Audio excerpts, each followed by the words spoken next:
I have the privilege of being Mindy's pastor. And it has been a journey, Mindy, to be with you on over these last few years. And I'm so grateful that you took the time to write this book, and looking forward to having a chance to have a conversation with you about it today. Before we do that, I thought I might just read a little bit from the foreword. I was privileged to write the foreword, and I want to just read 3 paragraphs from this.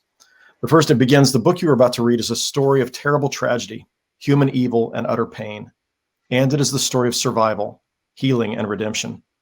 Mindy Corcoran has been described as a heroine, a superwoman, and a force of nature.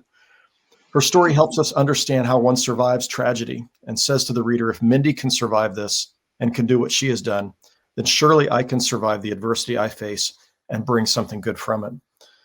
And the foreword ends with these paragraphs. "As I prepared the funeral message on that day, the scripture that came to mind was Romans 12:21. Do not be overcome by evil, but overcome evil with good."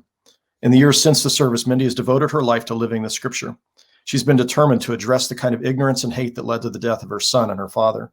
She's sought to defeat evil with good. She's been a living, breathing illustration of God forcing good from evil.